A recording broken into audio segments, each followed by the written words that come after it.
Lorsque les actes de viol se produisent dans le milieu socio-professionnel, cela va à l'encontre des règles de déontologie et d'éthique qui régissent nos professions.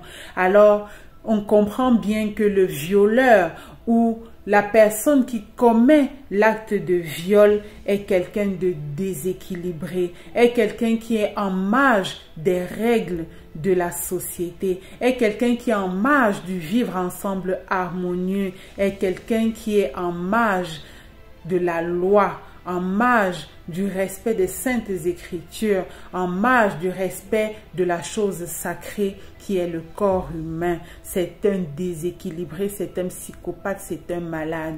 Alors il faut faire quelque chose devant ce fléau. Il faut faire quelque chose pour pouvoir résoudre la situation. C'est pourquoi Papa Claude Olivier Adiaba, dans son enseignement de ce jour sur le viol, nous propose des solutions qui vont déjà permettre de prévenir le viol.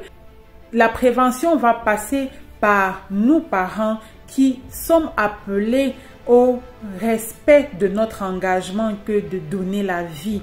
Nous avons une responsabilité envers ceux à qui nous donnons la vie.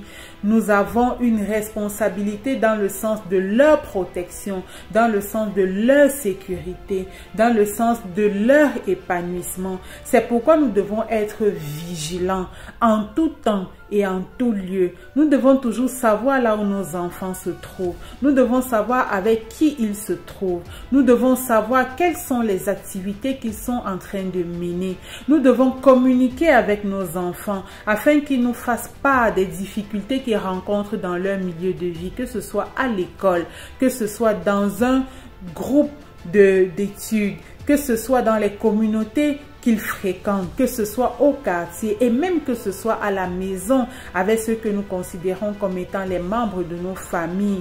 Nous devons établir cette relation de confiance-là qui permette à nos enfants de nous approcher, de nous informer de leurs inquiétudes. Parce que lorsqu'un viol survient, surtout dans le milieu familial, c'est quelque chose qui a été préparé, c'est quelque chose qui a été fomenté bien à l'avance. Il y a eu des signes précurseurs et nous n'avons pas été vigilants pour voir ces signes-là. La prévention du viol va aussi dans le sens de l'éducation de nos enfants. Nous devons éduquer nos enfants à savoir reconnaître justement les signes d'alerte qui peuvent amener au viol.